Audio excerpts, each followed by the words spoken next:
Saludos, buenas noches, bienvenidos señoras y señores al que oficialmente queda inaugurado ya. Es el primer programa, el primer debate público del nuevo año 2013.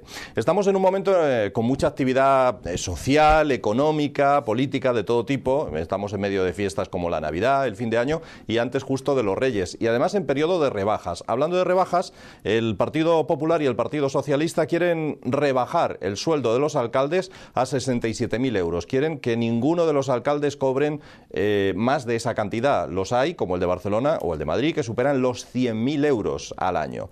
En esta época navideña hay que hablar de rebajas, pero ya casi hay que mirar también a la carta a los Reyes Magos, que seguramente muchos deben estar escribiendo ya a estas horas. Por ejemplo, Rubalcaba, que le va a pedir a los Reyes que se prorrogue esa dotación económica que permite pagar 400 euros a quienes se han quedado sin desempleo. Dice Rubalcaba que ese es su principal objetivo o deseo, propósito para ese año 2013. La mayoría nos ponemos propósitos más comunes, hacer ejercicio, dejar de fumar, esas cosas. Bueno, y hablando por último ya de carta a los Reyes Magos, Partido Popular y Foro, que no supieron ponerse de acuerdo para gobernar la región, sí se han puesto de acuerdo para firmar juntos una carta a los Reyes Magos, y esta seguro que lo es, pero en este caso probablemente sus majestades no se lo traigan el deseo, y es reducir el número de diputados a 35 de 45, cosa que es bastante evidente que no va a ocurrir, porque los recortes ya saben que afectan casi siempre a los mismos y poco más.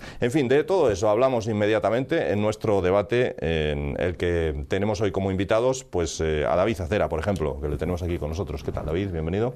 Bienvenidos, pues muchas gracias y feliz año. Igualmente, igualmente. Oye, lo de que veamos algún día la Junta con 10 escaños menos no lo veo yo, ¿no? No sé si tú lo crees. Igual ni estás a favor, porque Izquierda Unida, por ejemplo, dice que de eso nada. Yo estoy completamente en contra, porque si eso ocurriera, también nos estarían recortando fundamentalmente los ciudadanos en democracia. Lo que hay es que recortar en circunscripciones, en Asturias, poner una única circunscripción y nunca recortar en pluralismo. Luego vamos a hablar de los medios, ¿no? Porque ni el PP ni el Foro han planteado, por ejemplo, recientemente hablábamos en esta misma tertulia sobre, bueno, pues determinados privilegios y miles de euros mensuales de libre disposición que tenía cada uno de los grupos parlamentarios. Ahí sí que podríamos hablar muchas cosas, pero desde luego rebajar la depauperizada democracia, bueno, yo creo que más que democracia, los depauperizados gestos democráticos o mecanismos democráticos que dan esta sociedad, yo creo que eso nunca. Es verdad que puede ser, ¿no? Pues decir, hay que recortar a los políticos este discurso, pero realmente lo que hay que hacer es poner al frente del país a las personas que hay que poner y quitar estas, y desde luego nunca rebajar voces ni democracia en los parlamentos, que ya bastante poco debaten y discuten. No, es encajable lo que tú dices también con el recortar privilegios. Son 10 menos teniendo privilegios, 10 menos teniendo asesores, en fin. No, porque no sería así, y lo que sí pasaría es que sería mucho más difícil que más allá de 2-3 fuerzas estuvieran representación en el arco parlamentario. Para eso está hecha la Ley General Electoral de nuestro país, para evitar que una tercera fuerza pudiera tener algo de implantación en todo el Estado. Para eso es, y para eso cada vez que alguien sugiere rebajar diputados o aumentar circunscripciones, lo que está diciéndole a la gente es: la democracia no vale y vamos hacia un régimen simplemente de mayorías y minorías sin dar voces, ¿no? Bueno, a ver, Gustavo, que no sé si está muy de acuerdo en todo esto. No, vamos. Yo estoy de acuerdo en general con los postulados fundamentalistas democráticos de David, pero en la aplicación práctica no coincide, no tiene razón de ser lo que está argumentando. En el sentido siguiente, es decir, la proporcionalidad en la decisión de los votantes se puede mantener exactamente igual con 45 que con 10. En primer lugar, esta medida de bajar a 35 se hace o se propone por la vía sencilla, es decir, que no hay que modificar el Estatuto de Autonomía, porque el Estatuto de Autonomía prevé que haya de 35 a 45. Y se fueron a 45. Y se fue al máximo, por supuesto, claro. Tiene razón que tiene su importancia modificar las 3 circunscripciones que hay en Asturias, que distorsiona totalmente el asunto, pero el argumento de Izquierda Unida de que perderían representatividad, pues yo no lo entiendo, no lo veo por ninguna parte, porque en el reparto se aplique el sistema, que tendría que ser la ley de Hont, si no se cambia la ley electoral, etcétera, no tendría por qué afectar. Puestos a ser más creativos, sí que seguramente tendría sentido abandonar un nombre, un voto aplicado al diputado, puesto que además la democracia está corrompida una vez que hay fidelidad de voto y una vez que los votos no es libre, que el diputado está sometido absolutamente al grupo parlamentario en el que está. De hecho, aunque sobre el papel no sea así. Y entonces, de hecho, la fidelidad de voto y el voto en bloque corrompe absolutamente la democracia. Y una vez que esa es una situación que es así, es ridículo estar manteniendo 45 asientos calientes y perfectamente se podría gestionar con menos personas y con eso no iría en demérito de la representación democrática, ni de la participación, ni de la diversidad. Porque yendo al límite, es decir, vamos a poner 10 para el diputado que saliera de un partido minoritario, su peso sería 1,3 en el conjunto de los votos, pues como una sociedad anónima, que decir, no tienes por qué aumentar, porque por la misma razón diríamos, no, porque 45, si hubiera 500 sería mucho más democrático, no, tampoco, si hubiera 500 sería un gasto tremendo y como además luego iban a votar lo que mandara el cabeza de fila, que decir, el sistema partitocrático está corrupto desde hace mucho tiempo y lo saben ellos, y lo malo es que es imposible cambiarlo tal como está, porque la democracia española, para no ir en general, la española está corrompida, es decir, no hay listas libres, no se puede uno presentar al margen de partidos, no puede salir nunca, el que se mueve no sale en la foto, etcétera, etcétera, etcétera. Entonces, en esa situación, lo menos malo es que cueste lo menos posible, y lo menos posible, sin perder representatividad y sin perder agilidad, etcétera, etcétera, es recortar el número de clase ociosa que se atribuye la representación de la soberanía popular, que no tiene. No, yo la verdad es que no coincido con la visión por varias cuestiones. Primero, esta no es una medida aislada, es una medida que, como tú mismo reconocías, se inserta en un sistema que no están planteando, por ejemplo, acabar con las 3 circunscripciones de Asturias. No, por ejemplo, por ejemplo, el partido al que te referías antes, Izquierda Unida, claro que querría una única circunscripción, y yo creo que toda la gente de bien que se sienta realmente demócrata también, porque no tiene ningún sentido 3 circunscripciones en Asturias. Si con esa coyuntura quitamos 10 diputados, que también va a repercutir en las salas, eso haría que un tercer partido, tal y como está el panorama político, que es verdad que en este país el bipartidismo pues está yendo por el desagüe, y yo creo que cada vez más se irá yendo, pero mientras siguen las cosas así, eso hace una foto fija que impide que, por ejemplo, un tercer partido, que podría ser Izquierda Unida o cualquier otro que surgiera... Hay 5 partidos, claro. Bueno, ya, vale. Quiero decir pero con que cogiera diputados en las salas sería muchísimo más complicado. Luego está la ley DONT, es decir, vale, pues se puede hablar, vamos a racionalizar el gasto, y en eso estoy completamente de acuerdo. Yo no sé, más bien tiendo a pensar que el grueso del gasto, digamos, de la representación política no se va ni muchísimo menos en diputados, sino seguramente en asesores, etcétera, etcétera, y suma y sigue, que eso no creo que el PP ni Foro esté en contra, porque lo acaba de pactar, entre otras cosas, con lo cual lo que estamos hablando es un intento de una parte del arco parlamentario más conservador de, como siempre, intentar reducir la democracia. Ese es el único objetivo de esta propuesta en concreto, en este marco en concreto. Ahora, si podemos hablar de filosofías generales, pues que cueste todo cuanto menos mejor, pero a la vez, pues luego hablaremos de sueldos, ¿no? Pero a la vez que la actividad política no se reduzca a que la ejerzan solo las clases pudientes en nuestro país, porque eso sería lo que significaría que no tuviera ninguna contraprestación económica. Bueno,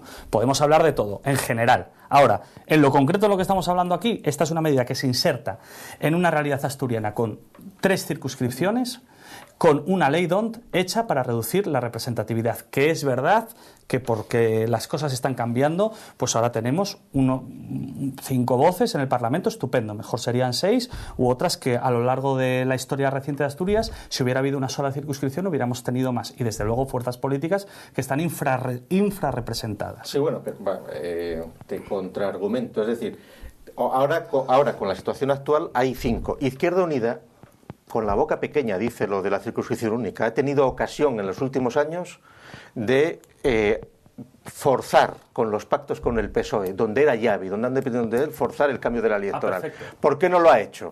Porque están muy cómodos. Pero en este caso no me contraargumentas. No. En ese sentido, lo tendrán que contestar ellos. Tampoco les interesa. Para tener más diputados sí les interesaría. Ahora, a lo mejor no les interesa tener más diputados, ¿no? Por lo que tú dices. No sé.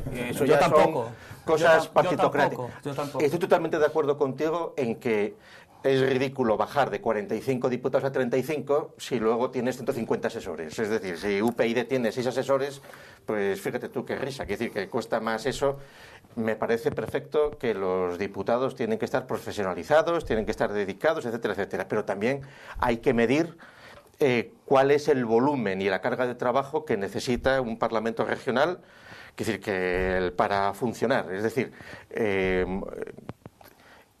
con 45 diputados a tiempo completo como están, etcétera, etcétera, el ritmo de producción de leyes es el que se necesita, pues, hombre, tampoco con esto quiere decir que tengan que estar emitiendo legislación sin tino, pero es que en realidad tampoco está funcionando. Hay un montón de cosas que están paradas, que el anquilosamiento de la maquinaria no se consigue ni con 45, ni con 35, ni con 80. Es decir, es una cosa estructural que está mal parido. Sí.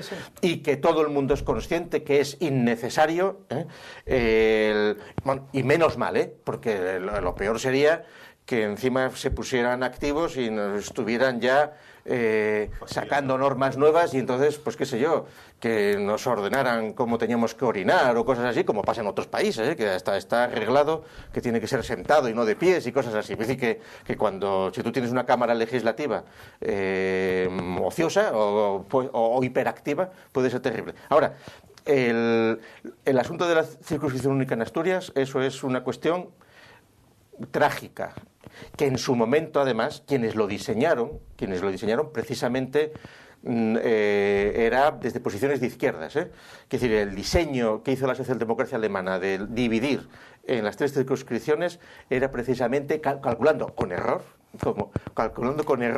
que pudiera ser beneficioso. Yo intuyo que en ese momento tuvo bastante que ver en una región como Asturias la necesidad de parar el crecimiento del Partido Comunista nada más pasar la transición. Intuyo que tuvo bastante que ver con esa coyuntura. Y en todo caso, que en líneas generales puedo estar de acuerdo en cosas, como no, pero decir que el problema del Parlamento, y en eso sí puedo estar de acuerdo, es que es inoperante para lo que tendría que operar, que es poner coto y límite a la minoría que con un poderío económico desaforado nos está metiendo a donde nos está metiendo, regular la economía, regular los sectores estratégicos de la producción, tanto nacional como a nivel regional. Ese debería ser el objetivo si estamos hablando de instituciones democráticas, y a partir de ahí, efectivamente, hecho con el mínimo coste, coste para los ciudadanos, pero con la máxima posibilidad de que sus voces sean escuchadas. A mí se me antoja que si los diputados, digo sí condicional, no estoy prejuzgando la labor de los diputados regionales, si hicieran lo que tenían que hacer, entiendo que la labor de un diputado, sobre todo de aquellos que dicen impugnar el sistema actualmente imperante, no se acaba a las puertas del Parlamento, sino que deberían de ser también acicates de la movilización social, estar los diputados en cada problema con la gente, y para eso sí hacen falta un puñado. No sé si lo están haciendo o no, es decir, eso cada uno valorará. Pero en todo caso, que sí que hace falta tener gente, pero no solo de las puertas del Parlamento para adentro, también en la calle, pateándose la calle, escuchando los problemas de la gente, y en una coyuntura económica y política tan especial como la que vive el país, bueno, pues al frente de las movilizaciones de aquellos que no quieren ver cómo su región y su país se va por el desagüe. En la democracia en la que estamos, esa labor de saber lo que dice la calle, etcétera, no lo hacen los diputados, lo hacen las agencias de opinión que contratan los partidos para definir los programas y para... Pero eso no tiene nada que ver con lo que quiere la gente. Bueno, eso tiene que ver con lo que quieren los poderes económicos. Pero esa es la democracia real que tenemos. Sí, claro. Yo por eso no hablo, no me gusta hablar tanto de democracia. Yendo a otro plano. Por mucho que se pudiera mejorar esa representación, etcétera, etcétera, nada se podría cambiar. ¿Por qué?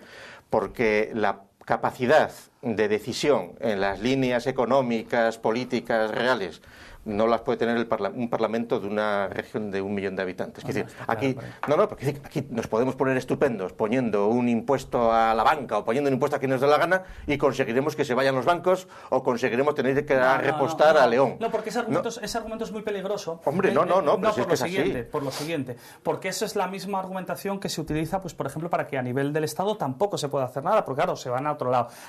Pero al final, la riqueza, por eso las huelgas, pues yo oigo declaraciones fundamentalmente en contra de las huelgas en las empresas de comunicación, porque las huelgas, al final la riqueza la genera la gente que va a trabajar, ni las superestructuras bancarias, ni las superestructuras empresariales, al final la riqueza se genera en espacios físicos concretos. Entonces, se trata de poner eso al servicio de la mayoría social. ¿Cómo lo hacemos? Desde una región no, desde un ayuntamiento no, desde un país no. Bueno, en algún momento habrá que empezar a hacer las cosas. Desde donde se pueda, como se pueda, y forzando los márgenes, porque efectivamente las instituciones supuestamente democráticas españolas, yo entiendo que hay que participar en ellas, pues si se me permite la expresión, pues como una quinta columna, sabiendo que esas instituciones no están al servicio de la mayoría social, pero no renunciando a un altavoz para esta mayoría. Sí, profundamente demócrata. La que no es demócrata, como tú mismo acabas de decir, es la democracia. Yo sí. Ya lo digo, yo soy demócrata. Pero entonces te impugno que digas que las instituciones no están al servicio de la mayoría social. O sea, ¿de qué mayoría social me estás hablando? ¿Dónde está ese pueblo no representado con el que sueñas? Hombre, pues mira, ese pueblo del que tú dices es el pueblo canalla que vota lo que le mandan los anuncios de la televisión y que votan unos y otros, adocenados y atontados. Y eso es lo que están los que determinan las mayorías municipales, autonómicas y nacionales. Ese pueblo está en un sitio muy sencillo. Mira, si por ejemplo hay 1.200 iniciativas en marcha, ¿no? O sea, que hay una democracia. Luego vamos a hablar de Venezuela también y habrá ocasión de hablar de otros procedimientos mucho más democráticos. Pero en todo caso, es tan sencillo como hay una iniciativa en marcha por parte de los sindicatos mayoritarios en este país que dice, hágase un referéndum para refrendar la acción de gobierno, que el propio gobierno... Los recortes.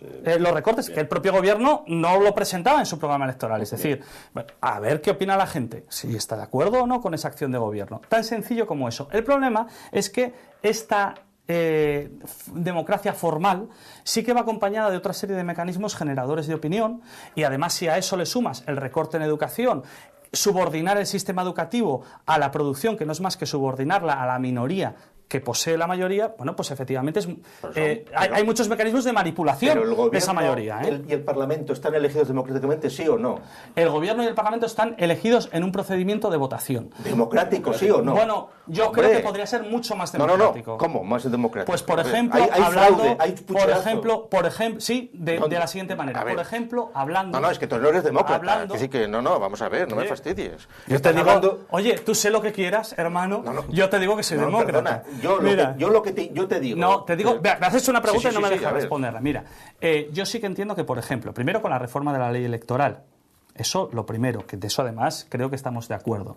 La reforma de la ley DON, ir a una circunscripción única de ámbito estatal, etcétera, para de verdad porque no es solo mayorías y minorías, es que todas las voces estén representadas en el arco parlamentario. Y segundo, hablando también de una cosa que hay que empezar a hablar en una sociedad de la información como esta, donde, como tú mismo reconoces, pues los medios de comunicación, las empresas de comunicación tienen tanta fuerza a la hora de generar la opinión pública, pues hay que ir a regular también esos espacios de tal manera que las diferentes opiniones tengan cabida de una manera pues mucho más regular y fluida en los medios.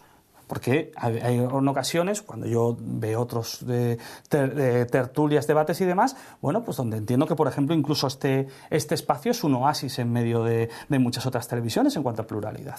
Y eso es, porque graciosamente, o porque así lo entiende la dirección de la cadena, estupendo. Pero en otros muchos espacios no hay cabida a la pluralidad, que es al final la gente se acaba conformando su opinión pública en gran medida en esos instrumentos. Si no democratizamos esos instrumentos, es muy difícil que podamos hablar de democracia. Vale. Si no hay un mínimo de capacidad económica, educacional por parte de la población, es muy difícil que podamos hablar de democracia, etcétera, etcétera. Esos instrumentos que tú dices, públicos, de información son los que están verdaderamente democratizados, es decir, sometidos a la dictadura de la partitocracia.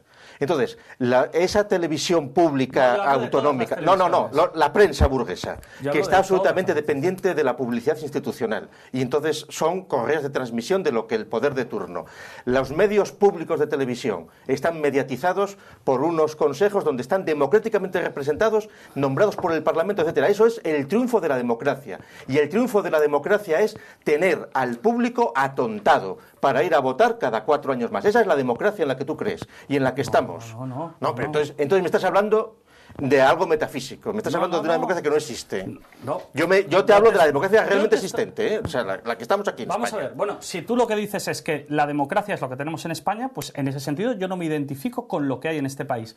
Que no quiere decir que yo no sea demócrata. Entiendo que hay muchísimos otros mecanismos de participación popular que no se están aplicando en nuestro país. Entiendo que la Constitución Española de 1978 es un instrumento absolutamente muerto, que hay que ir a un proceso constituyente que abra la participación de las instituciones a la gente mucho más que hasta ahora. Cualquiera puede hacer un partido. Si se presentan 70 siglas todos los años y los hay que sacan 10 votos, 15, 200. Claro. Pero por eso es que esto es una combinación tanto de participación en las instituciones con la visión que yo te comentaba antes, como con movilización popular. Pero que tú llamas democracia a lo que otros llamarían dictadura del proletariado, o lo que llamarían un proceso revolucionario que tuviera capacidad para imponer una representación de otro tipo, etcétera. Pero eso no es democracia. Democracia es lo que es. Por favor, zanjamos el tema con lo que queráis. Lo último que queráis decir, pero lo zanjamos en las... No, es que quiero decir, yo para mí, la historia va pasando, los términos van adquiriendo una serie de connotaciones en esos medios de comunicación, empresas de comunicación, y con una visión muy calculada del poder, y ahora mismo yo creo que lo que toca es defender posicionamientos democráticos que son, para mí y para muchísima otra gente en este país, en procesos de cambio como en América Latina, son lo que acabo de decir. Tú, puedes acogerte a otra serie de terminología que me parece perfecto. Entiendo perfectamente lo que dices, pero que lo que te vuelvo a decir, eres víctima de una, perdona que te lo diga así, ingenuidad democrática. Es decir, la democracia es lo que hay. Tú a lo que llamas... Hombre, la democracia realmente existente es la que hay. Lo que tú dices no existe. La democracia es incompatible con el actual estado de cosas que hay en este país. Es incompatible con 6 millones de parados. Yo creo que estamos en un país con rasgos democráticos cada vez más desdibujados. Cuando venga el nuevo Código Penal lo volveremos a ver nuevamente. Estamos en un régimen cada vez más autoritario, donde las instituciones del Estado están al servicio de la minoría que nos ha metido en la actual crisis y que va a salir más fortalecida después de ella. En eso estamos. Estamos en una aristocracia partitocrática. Yo creo que los partidos al final, y no me gusta hablar de los partidos en general, porque habrá... los habrá que tengan diferentes y habrá de todo. Pero al final los partidos están al servicio también de esa minoría que no se presenta a las elecciones porque no lo necesita, porque es la que realmente manda en este país. Y eso no es democrático. Que en cualquier caso esto parece que es una carta a los Reyes Magos que además no va a recibir respuesta, porque no parece que los 3 partidos que forman el bloque de gobierno en estos momentos y que son mayoría, PSOE, Izquierda Unida y también UPyD, vayan a ceder a la petición hecha por Partido Popular y Foro. Me llama la atención especialmente el caso de UPyD, porque son bastante propensos a este tipo de ideas innovadoras, a cambios, a reformas, pero no parece que vaya a apoyar a PP y a Foro. Izquierda Unida podría aprovechar para decir, mantenemos los 45, pero circunscripción única, pero tampoco lo hará. Yo, por ejemplo, UPyD sí que le oí con el tema de circunscripción única, y yo en este caso lamento también un poco disentir, pero no es ninguna propuesta novedosa. O sea, siempre la derecha ha intentado bajar al mínimo la representación de la gente, y yo esto lo veo, lo veo como un intento, igual que Cospedal, ¿no? Pues a la oposición no le pago y ellos estarían absolutamente felices. Mira, a veces lo comento aquí, ¿no? El David Rockefeller de Estados Unidos hace ya varios años dijo: la empresa privada está preparada para asumir el gobierno del Estado-Nación. Y eso es lo que están haciendo, asumiendo parcelas que antes eran públicas directamente sin intermediarios por parte de la empresa. Y en eso entiendo que los 2 grandes partidos de este país se lo van a poner con bandeja de plata si no cambian. En ese sentido, los partidos son como empresas privadas que ya gestionan el Estado-Nación y todo lo que se dejan, y con todas sus corrupciones y sus cohortes y yo creo sus que cooptaciones. Yo creo que efectivamente, en ese sentido, porque además, pues los partidos no se pueden sustraer al medio en el que están, y realmente este sistema económico que tenemos es esencialmente corrupto. Es que no hay otro.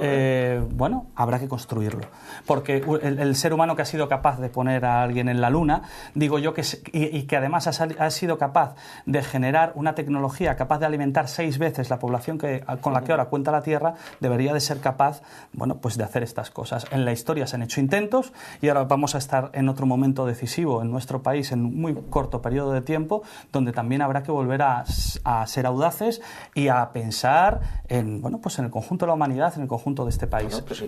Sí, yo estoy totalmente de acuerdo, pero mira, pero yo te pregunto, desde tu perspectiva democrática, desde la partitocracia, por ejemplo, europea, se dice, China no es una democracia.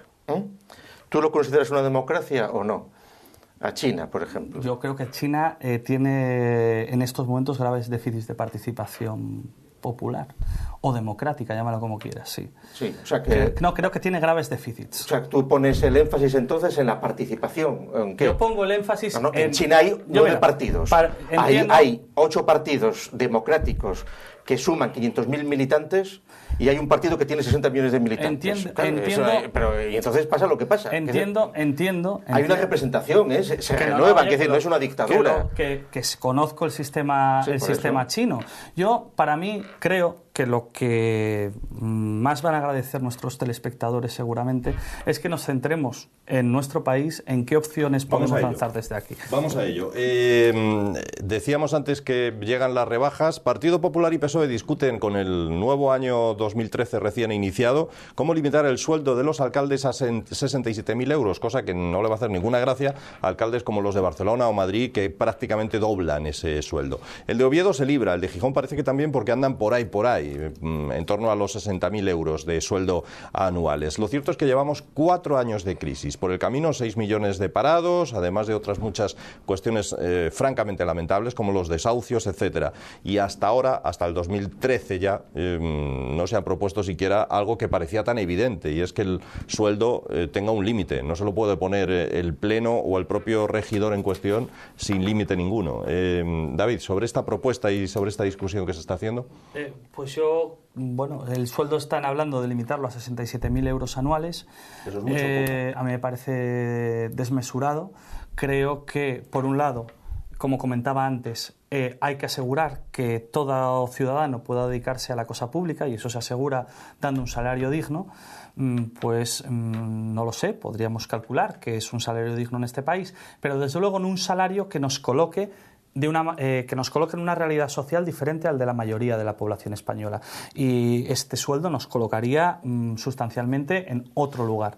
No lo sé, por ejemplo, para acceder a muchas ayudas sociales en este país, pues se suele establecer un límite de 2,5 veces el salario mínimo interprofesional. Quizás esa podría ser una buena medida, pero lo digo, también quiero ser claro aquí, si la necesidad de que todo el mundo tenga la capacidad de poder ser ciudadano, poder representar a otros ciudadanos, y acabar también con esta nueva forma de fascismo, yo diría, que es la de la tecnocracia, ¿no? La de los Mario Monti en Italia, etcétera, que es poner, sin ni siquiera necesidad de refrendarlos en las urnas, como sucede también con los mandatarios europeos, a supuestos técnicos asexuados y puros y neutros, que son muy buenos profesionales, pero es que esos también tienen ideología, y lo que están haciendo es jugar nuevamente para esa minoría que nos está sojuzgando al conjunto del país. Sí, Gustavo. Sí, aquí en la época del franquismo los alcaldes no tenían un sueldo, con lo cual solo podía ser alcalde el que tuviera posibles, y era un cargo que además que se nombraba a dedo, no era democrático, etcétera, etcétera, porque en realidad también el tipo de decisiones que tenía que hacer un alcalde era muy distinto. Es decir, que el funcionario de un ayuntamiento hacía que la máquina funcionara y había que dirigir un poco pues, determinadas decisiones en las que había una participación también de las fuerzas vivas de la ciudad, etcétera, como así pasaba desde siglos atrás. En la situación actual, el problema aquí que se argumenta inmediatamente es decir, si se pone un sueldo poco atractivo, llegarán a la política o a los alcaldes pues aquellos que estén menos cualificados, que no quiere aprender a otro. Una falacia absoluta. Yo creo que aquí lo que no se puede es el grave error es pensar solo en las grandes capitales, etcétera. En España hay 7.000 municipios. Hay ejemplos escandalosos. Hay un municipio de Ávila con 1.500 habitantes que el alcalde cobra 50.000 euros. Es decir, hay cosas desproporcionadas absolutamente. Entonces, hay determinados tamaños de municipios donde el alcalde prácticamente no tendría que cobrar, porque no puedes cobrar. Pero es como si... Es decir, que es normal que en una comunidad de vecinos donde haya 5.000 vecinos, que sea un bloque de viviendas, esté profesionalizado el administrador, el presidente, lo que sea. En una comunidad de vecinos de 15 personas no puedes detraer un sueldo para pagarle al presidente de la comunidad de vecinos. Entonces, parece que esta es una cantidad. Yo iría a analogías con otros puestos de funcionarios públicos. Es decir, no tiene sentido que en el ayuntamiento el alcalde gane menos que el funcionario que más gane. Con lo cual seguramente hay que recortar también determinados puestos de funcionarios. Y ahí incluyo, por ejemplo, en las comunidades autónomas, pues que el sueldo más alto en la comunidad autónoma de Asturias de un funcionario sea el director de una orquesta o cosas así. Oye, pues seguramente está mal parido el asunto. No tiene por qué ser, ¿eh? Tampoco es porque tiene que ser el... Ahora, suponiendo que entonces el sueldo del alcalde tiene que ser el más alto del ayuntamiento, cuando sea necesario que haya sueldo, hay que ponerlo también de acuerdo a otros salarios que estén socialmente reconocidos y aceptados. Es decir, yo no creo que un alcalde, por comparar, tenga que ganar más que un profesor de instituto, por ejemplo, es decir, o que un maestro. No tiene por qué ganar más. Está haciendo una función porque es una falacia cuando te dice el alcalde, no, es que nosotros gestionamos un presupuesto de no sé cuántos mil millones. No, tú no lo gestionas, lo gestiona una maquinaria con un montón de funcionarios, y es lo mismo que un rector de universidad que diga yo gestiono tal. No, tú no gestionas nada, tú eres un punto que estás ahí, y entonces a un rector de universidad creo que ganan el doble del puesto de catedrático. Tampoco se entiende muy bien por qué, pero bueno, vale. Pues ahora, pues un alcalde, el que esté equiparado, pues diríamos, en capitales de provincia a catedrático de universidad, en el resto de municipios por encima de 20.000 habitantes a profesores de instituto, a maestros, y entonces sería un modo de equilibrar socialmente unas categorías, y justificar pues un sueldo digno para una persona cuando se necesite que esté liberado el alcalde, porque en otros casos es que no es necesario, ni es viable ni económicamente factible. No, yo en esto sí que coincido, simplemente por dejar un apunte también, hemos hablado de los sueldos, bueno, pues dependientes de lo público, pero lo que nadie dice en este país es para cuándo vamos a regular también los salarios, los sueldos y los beneficios privados. Una manera de hacerlo podría ser la impositiva, pero aquí lo que ocurre es que las rentas del capital en este país, es decir, aquella gente que gana dinero y mucho dinero sin trabajar, están gravadas al 5% de media. Las rentas del trabajo de la inmensa mayoría de los españoles y españolas, trabajadores, trabajadoras, pequeños empresarios, autónomos, están pagando una media del 28% a nivel impositivo. Y es que ya está bien de colocar siempre, que también hay que hacerlo en primer lugar, en eso completamente de acuerdo, pero siempre la linterna sobre lo público. Hay que empezar a poner la linterna ya sobre el sector privado, porque ahí están las auténticas fortunas y las auténticas cuestiones irracionales en nuestro país, y sobre todo es la gente que maneja los hilos de nuestro presente y de nuestro futuro. Bueno, señores, vamos a hacer una mínima pausa publicitaria, vamos a refrescarnos un poco y volvemos con más ideas y con más apuntes en este debate de hoy. Hasta ahora mismo.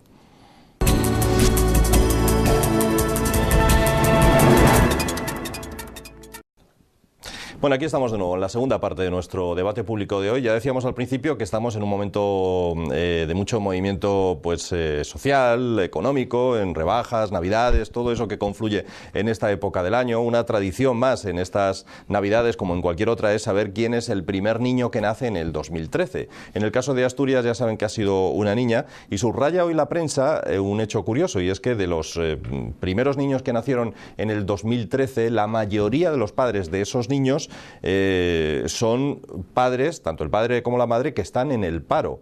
A esto le llamaríamos que son muy valientes o que son muy imprudentes.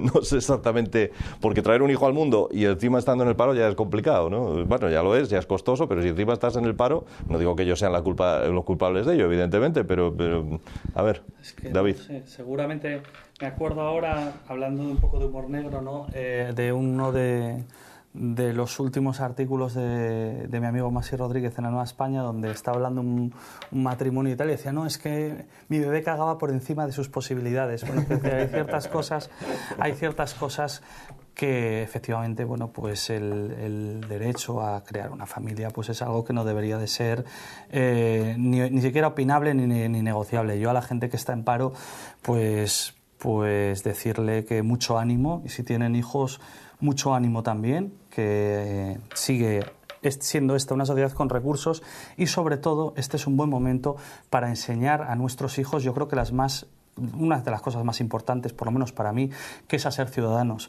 a que las cosas que teníamos no fueron regaladas a nivel de servicios públicos y que para volver a tenerlas tampoco nadie nos las va a regalar. Que educar a un hijo y a una hija también creo que es educarle en ese sentido y animar a la gente que está en paro a que no se quede parada en su casa siendo obediente, porque no estamos en momentos de ser obedientes, sino de que la inmensa mayoría de este país, codo a codo, lo saquemos adelante, trabajando lo que haya que trabajar y diciendo a los poderes públicos y a los poderes económicos que están parapetados detrás de ellos que hasta aquí hemos llegado, que hay líneas rojas, que las han traspasado, que se ha acabado la paz social y que a partir de ahora también a nuestros hijos y a nuestras hijas, estas señoras y señores que están en paro, les van a enseñar también lo que teníamos en nuestro país y lo que vamos a volver a tener con el esfuerzo y la lucha de todos. A muchos niños cuando nacen les hacen socios del Madrid, del Barça, del Sporting, del Oviedo, afiliarles a un partido político ya nada más nacer también. No, yo no estoy hablando de un partido político, que la gente que quiera también militar, estupendo, ¿no? Yo lo hago desde hace muchos años, pero sobre todo el ejercer como ciudadano y como ciudadana, el tener conciencia de lo que está alrededor, el saber que los seres humanos somos los únicos animales, creo que conscientemente podemos intervenir sobre nuestro medio, pues hacerlo de verdad conscientemente. En eso creo que también consiste la educación. Gustavo. Sí, bueno, esta noticia, el caso puntual de que el primer nacido esté en esas circunstancias, pues bueno, pues no es de extrañar con 100.000 parados que hay en Asturias. Claro. Ahora, la noticia que la prensa dice, yo creo que como pronto es apresurada, es decir, que eso habría que comprobarlo. Y sin duda necesita un análisis sociológico en profundidad, porque es una cosa importante y además para saber por dónde van las cosas. Por lo pronto, evidentemente, si fuera verdad, querría decir que los parados no se quedan parados, es decir, que por lo menos ovulan, copulan y se reproducen y mueren, etc. No, bien, quiere decir que es barato, es optimista, se viene con un pan debajo del brazo y esas cosas. Hombre, es cierto que podría darse el caso, pero eso serían hipótesis que habría que comprobar por la vía de encuestas y de análisis, que hubiera un repunte de natalidad en situaciones desesperadas, porque de alguna manera tendrá que resolverse el problema. Es decir, que seguramente es más conservador y más reacio o más egoísta a traer hijos al mundo aquel que quiere guardar lo poco que tiene o disfrutar el carpe diem del sueldito que tiene, etcétera, etcétera. Entonces, podría darse el caso que en una situación ya de desesperación total o de dependencia absoluta de la subsistencia pública o de las ayudas, etcétera, pues venga, que por otra parte es la medida tradicional en muchas sociedades de los más desfavorecidos. La única salida es llenarse de hijos para lo que sea. Es decir, y entonces, en este sentido, es un asunto que habría que estudiar con detalle. Yo creo que el comentario que traen los periódicos es frívolo, es decir, que no está suficientemente analizado, no se puede por 2 o 3 percepciones, claro, porque también es muy engañoso, y dice, porque al menos uno de los dos está en paro. Hombre, es que eso ya es poner demasiadas condiciones, es decir, al medio uno de los dos está en paro o no trabaja. Y entonces, claro, exigir que los que estén naciendo, los dos miembros de la pareja, o del progenitor A y el B, o la circunstancia que sea, estén en trabajo, ya es pedir peras al olmo. Ahora, el asunto es importante porque no hay que olvidar que Asturias es la región de España, y España es el país de Europa donde la tasa de natalidad es menor. Asturias es la única comunidad autónoma de España donde estamos en decrecimiento de la población sostenida en los últimos 10 años. Es decir, la expectativa, el suicidio demográfico de Asturias es manifiesto, es total. Y en ese sentido, pues vete tú a saber si un efecto colateral insospechado del aumento a 100.000 parados fuera que hubiera un incremento de la natalidad, porque efectivamente, como bien decías tú, no se van a morir de hambre. Habrá necesidades, etcétera, pero hay prioridades. Y entonces, es decir, que hasta cierto punto es hasta una garantía de continuidad el haber formado una familia y el tener que el resto de la sociedad tiene que resolver cómo se arregla el asunto, de una manera mucho más clara que en otras situaciones en las cuales esa familia que no tiene trabajo, pues encima es improductiva socialmente para nuevos ciudadanos. Te dirá el capitalista, para nuevos consumidores. Claro. Yo es que justamente como entiendo que esta sin razón es la que nos está llevando a donde estamos, por eso trato de impugnar ese sistema que yo creo que va en contra del propio ser humano, en definitiva. Pero en todo caso, un poco recogiendo lo que comentaba el contertulio, por eso también, pues antes a la clase trabajadora se le llamaba proletariado, ¿no? Porque eran aquellos que en última instancia, cuando se hacían mayores, dependían de su prole para poder subsistir, una vez que ya no estaban hábiles físicamente para poder trabajar.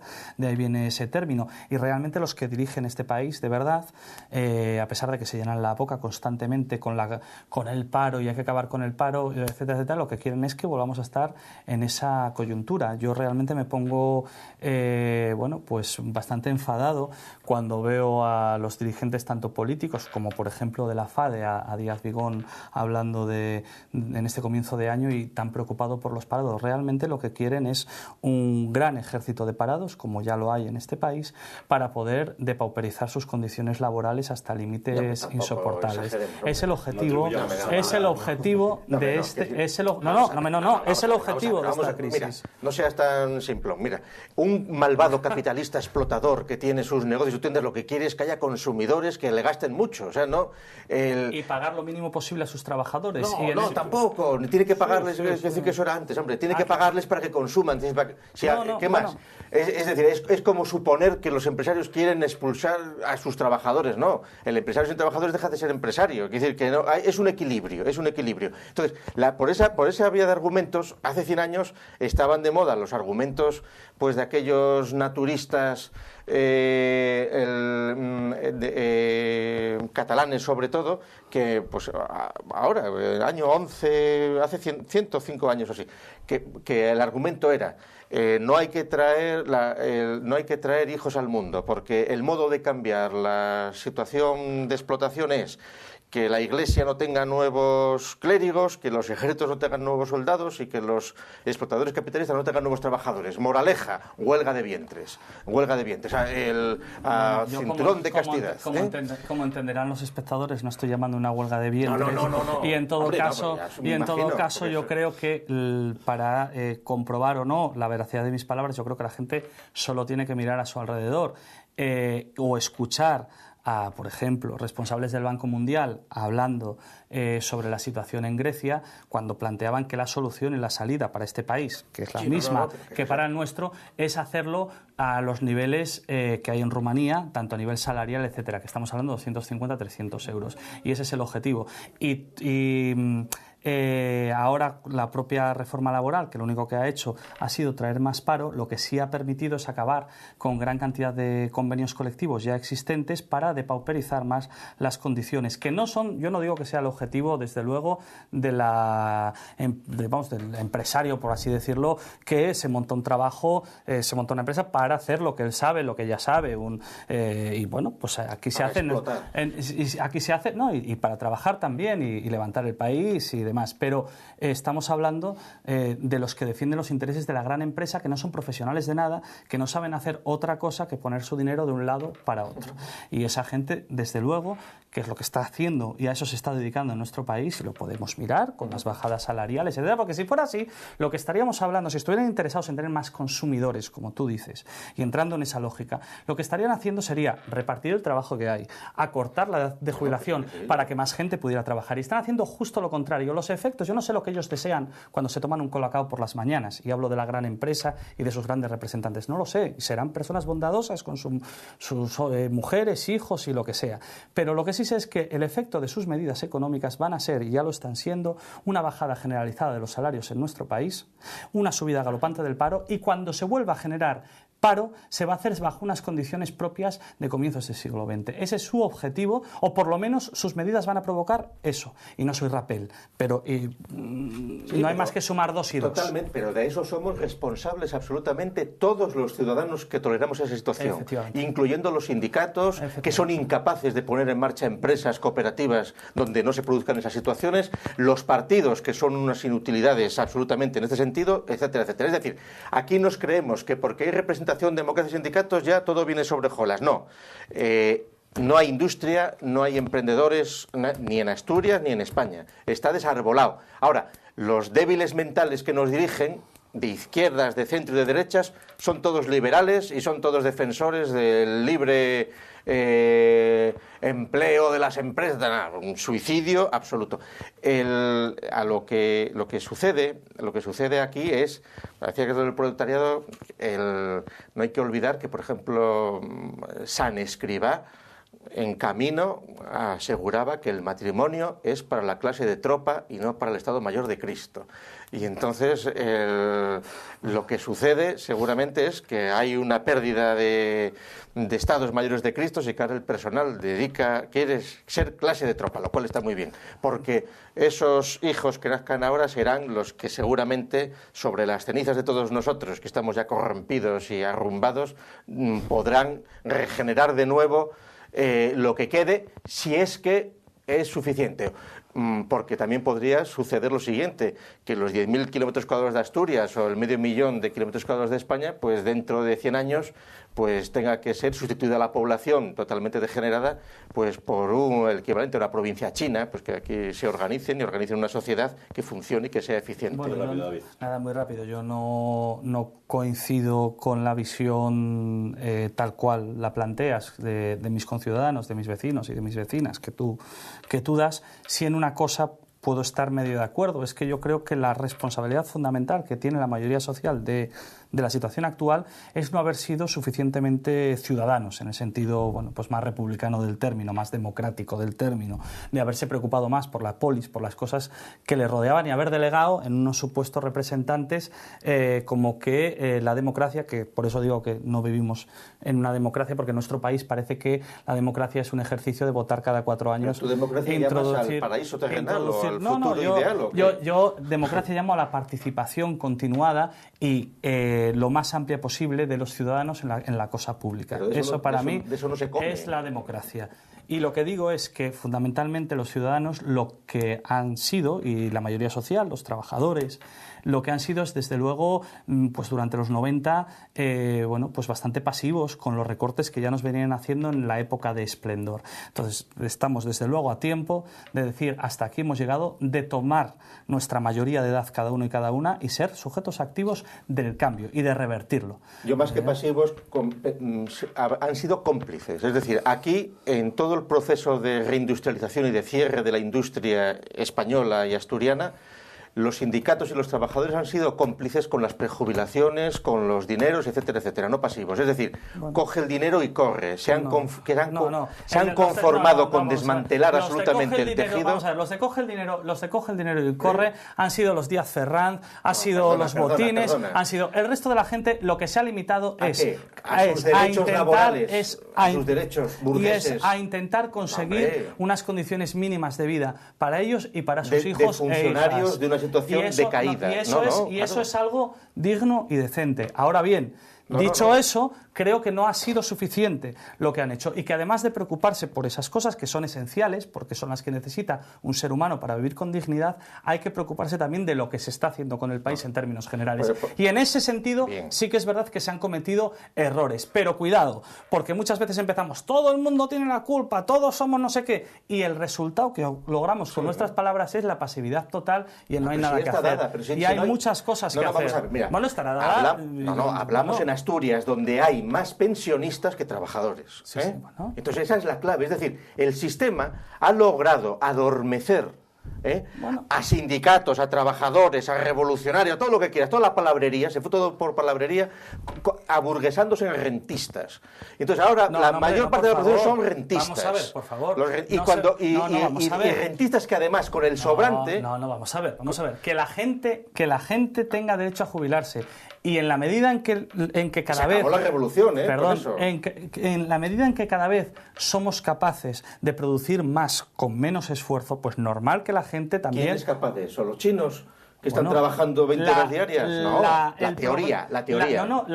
El propio progreso científico, técnico, hace que seamos capaces de producir más con menos en estos momentos. Ahora las fábricas, etcétera, se producen mucho más trabajan los que chinos, antes. Trabajan millones de chinos y los demás no hay trabajo para nadie. Eso no trae consigo un reparto equitativo, porque no es económicamente viable. No, sí, claro que es económicamente viable. No es económicamente viable en esta forma de organizar la economía. Tú no puedes tardar 20 años en formar a un médico para que luego el médico trabaje media hora diaria. No, pero nadie está hablando de trabajar media hora diaria. Bueno, nadie está hablando de... La sociedad ha gastado 20 años en formar a un médico. Por ejemplo. Hay que explotar al médico hasta que se muera. Bueno, primero somos capaces en estos momentos, y hay muchos países que lo han demostrado, de formar a tantos médicos como necesite la sociedad. Sale carísimo. Pero que a la gente tendrá que dedicar su vida a hacer algo, pero qué carísimo. Habrá que conseguir formativamente... ¿Rentable para quién? Para el conjunto de la sociedad. No, ¿qué va? Así estamos. Mira, la rentabilidad es exclusivamente en este modelo social el de una minoría. Y eso, es evidente, creo, que para el conjunto de la población española ahora cada vez más. Son los que se rentabilizan de una cosa. Y aquí lo que se está hablando es de volver a condiciones laborales del siglo XIX, de trabajar 60 horas en este país y en nuestro entorno, cuando realmente cualquiera que tenga dos dedos de frente sabrá que si se trabajan más horas, los puestos de trabajo que haya van a ser cubiertos por menos personas. Es una cuestión de sumar. Si realmente apostamos, como se dice, por lo menos a todo el mundo se le llena la boca de ello, de generar empleo y que el conjunto de la población trabaje, hay que apostar también por repartir este empleo, que no estoy hablando que un médico trabaje media hora diaria ni semanal, pero la jornada laboral, la semana laboral de 40 horas es una conquista de hace, una conquista que se nos está echando para atrás, pero de hace mucho tiempo. Pero eso era una conquista de determinados tipos de trabajo. No, efectivamente, una conquista no del todo consolidada, pero ahora es que nos la van a quitar a todos. Pero vamos a ver, hace poco tiempo estábamos peleando en Europa, en ciertos sectores, pues por las 35 horas de jornada laboral. Sí. Quiero decir, no estoy hablando de que se trabaje media hora o las 30, es decir, absolutamente compatible con el ejercicio de la ciudadanía, con un ocio, con un descanso y sobre todo, absolutamente compatible con la capacidad de producción que tiene el ser humano en estos momentos en la humanidad. Y mientras tanto, lo que hacemos es, con ese discurso... Ahí es donde falla tu discurso. Es decir, no puedes hablar a escala de la humanidad. Es decir, la realidad es que hay millones de chinos, de coreanos, que están trabajando, explotándose, autoexplotándose o explotados, trabajando horas y horas y horas. Y son los que están, la máquina que está haciendo todo. El resto, estamos ociosos, más o menos. Claro, más o menos. Todo el mundo está muy ocioso. El resto está cerrando su capacidad productiva, cerrando sus fábricas, y porque es que la competitividad como concepto es absolutamente viable. Lo que no es viable es seguir aplicando el concepto de competitividad a la economía. Una cosa es la productividad, vamos a intentar producir más y mejor. A nivel internacional, la competencia y lo que es el concepto de competitividad en economía, producir más y más barato que el de al lado, eso nos lleva al agujero y al desastre, y nos lleva a nuestro país a la desertificación industrial. Han sido incapaces los sindicatos del comercio de evitar que estén abiertos 24 horas al día los chinos. Trabajan más que nadie y venden más barato que nadie. Claro, están contra todo convenio, contra todos los derechos de los trabajadores, etcétera, etcétera. Ahora, esa es la realidad. Esa es la realidad que nos está llevando a que hablemos de qué va a pasar con los niños que son hijos de parados. Esa es la realidad que nos está llevando a esto. Y esa es la realidad que tenemos que subvertir y cambiar. Nos tendrán que mantener los chinos para que esos niños por lo menos puedan comprar en el todo a 100. Vamos a ver, este país y su subvencionarnos entorno, para dar salida a la producción china. Tiene capacidad, como lo ha demostrado a lo largo de su historia, de producir más y mejor. Tiene un campo infrautilizado y al que se le está haciendo dumping para que otros países ocupen el mercado que hay aquí. Se nos está deshaciendo como comunidad y como país.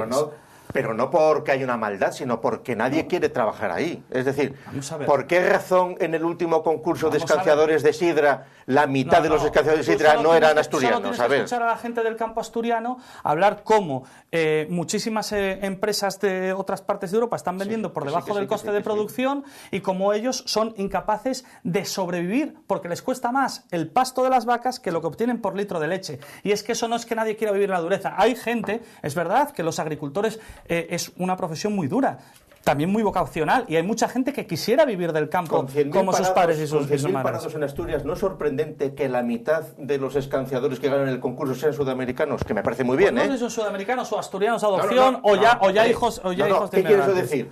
Que somos vagos los asturianos. Que hay dinero suficiente como para no tener que trabajar en la hostelería. Muchos asturianos parados. Hombre, esa realidad, esa foto es una foto fija correspondiente hace 10 años de este país que no tiene nada que ver con la realidad actual. Y además, sobre todo, con la última andanada de los empresarios de la hostelería que amenazan con dejarlos en sueldos de miseria, un trabajo también muy penoso y donde, por cierto, ya que hablas de eso, pues cada uno tendrá su experiencia. Yo sí que detecto en todos los trabajos más penosos que habían sido ocupados por inmigración, tanto eso como limpieza, como ahora mismo vuelven a ser ocupados por nativos, y como además los que más sufren la crisis precisamente son esos trabajadores que estaban en la situación más precaria y ahora se ven apartados por los nativos, que tienen mejor entrada aún así. Nos queda un minuto nada más, así que muy rápidamente acabamos el 2012 hace apenas unas horas. El año 2012 fue el año de Urdangarín, de las huelgas generales, de las disculpas del rey, del sexting, que así se llama, creo, de la concejala socialista esta del Ayuntamiento de los Llévenes, de los desahucios, de Bankia, de la tragedia del Madrid Arena o del señor este que saltó patrocinado por Red Bull desde la estratosfera. ¿Con qué noticia os quedáis del 2012? Hombre,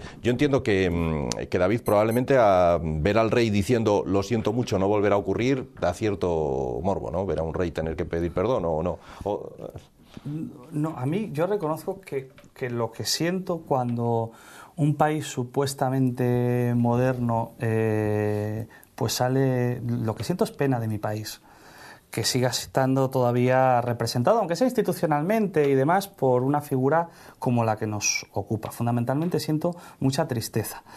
En todo caso, yo si tengo que quedarme con algo del 2012, y por ser también optimista, porque yo creo que la alegría y el optimismo es algo que es muy necesario para vivir y que se está haciendo una auténtica guerra. Si ves las caras de la gente cuando vas al supermercado, todo el mundo tiene cara de crisis porque nos va metiendo. Pues bueno, yo diría que esta coyuntura, que es fundamentalmente mala, sí que ha sido capaz y está siendo capaz, y lo va a ser más en el 2013, de generar modos de contestación nuevos, diferentes, y también pues modos de aprovechar espacios públicos que antes no existían, un renacer también en no pocos sectores de la solidaridad, cuidado, no de la limosna, es que al final las palabras ya no significan nada. La limosna es doy lo que me sobra, la solidaridad, que al final ha acabado significando limosna en muchos casos, es yo te apoyo a ti para que mañana me puedas tú apoyar a mí. Yo todo eso lo he visto renacer como nunca en este país. Y aunque sigue siendo insuficiente, sí que creo que existe cada vez más conciencia ciudadana, de colectivo, de mayoría social, y yo lo que diría a la gente es que la que lo está haciendo, que siga actuando, y los que todavía no, que actúen con responsabilidad, y la responsabilidad no es quedarse en estos momentos en casa callados, como nos pedía, pues por ejemplo, el inefable García Vigón de la FADE hace poquito, sino que es trabajar muy duro cuando toca y salir a la calle a reivindicar nuestros derechos y a decir que hasta aquí hemos llegado, a pararles los pies a los que nos quieren vaciar de derechos sociales y la gente que nos quiere quitar la educación y el pan de nuestros hijos y demás. Hay que decirles que hasta aquí hemos llegado. A ver, Gustavo, muy rápidamente también. Bueno, pues en España, ya que estamos en España, lo más importante ha sido el cambio de ciclo de la socialdemocracia del PSOE por la socialdemocracia del PP. Es decir, que se han clarificado mucho las cosas, es decir, incluido hasta las elecciones de Mas y la verbalización de la voluntad secesionista, etcétera, etcétera. En este sentido, la situación está blanco sobre negro, y aquí no es que nadie nos quiera quitar, etcétera, etcétera, la lectura que se ha hecho. Bueno, eso es suponer que tenemos unos derechos y que somos unos funcionarios que nos tienen que dar, o que tenemos derechos. No, no, si la situación es mucho más clara. Estamos solos ante el peligro, nadie nos va a ayudar, debemos la de Dios por todo el mundo, y las vamos a pasar canutas hasta que salgamos adelante. Y solo lograremos empezar a salir adelante cuando nos sacudamos toda la caspa de las oligarquías opresoras partitocráticas y de todos los métodos, los sistemas corruptos que existen, pues empezando por los medios de comunicación, etcétera, etcétera, que es una situación un régimen absolutamente que impide prácticamente los cambios, pero que la propia naturaleza de las cosas están derivando a su racionalización por la vía de los cierres. Es decir, yo creo que en ese sentido el tocar fondo va a venir bien, porque va a ser lo que permita regenerar de alguna manera mejor. Muy rápido, nada, si son 30 segundos. 30 segundos, escasos, pero también, bueno, porque lo tendremos que tratar seguramente en profundidad. Este país, la deuda pública es una parte muy minoritaria de la deuda, no debemos, deben, y lo que hay que exigir es que las que la han hecho, que la paguen, y no que paguemos la mayoría social lo que están haciendo una minoría. Bueno, pues de momento ante la mayoría a la que están sojuzgando. Hasta aquí hay que llegar. La deuda de este país es ilegítima, no debemos, no pagamos. Yo diría también como conclusión del 2012. Sí, no. Es decir, lo que yo he procurado muchas veces, declararnos en quiebra, salirnos de Europa y apuntarnos pues a alguna moneda como el hispano, o una moneda nueva que hagamos. Es decir, España, para poder salir adelante, hay que romper absolutamente con el modelo en el que estamos presos, y de ahí no saldremos, sea la deuda nuestra o lo que... Hoy por hoy la deuda es de la nación y nos afecta a todos, aunque no fuéramos responsables, y lo demás son brindis al sol. Solución: romper la baraja. Romper la baraja. Han empezado a salir cuando han dicho esto y han hecho esto. Sí, bueno, en Latinoamérica han empezado a salir cuando han dicho esta deuda no es tal, es, o en otros países de Europa han dicho, oye, cogen este señor que es el que le debe, se llama pues Pepito Pérez, Interpol, pues aquí tenemos la ventaja y a vivir. Podemos darles Cataluña a cambio de la deuda y quedamos a pres. Bueno, ese es otro debate. Ese es otro debate, aunque tampoco lo descartamos para el futuro. Mañana volvemos con un nuevo debate público, señores, en este nuevo año. Gracias, buenas noches, hasta mañana.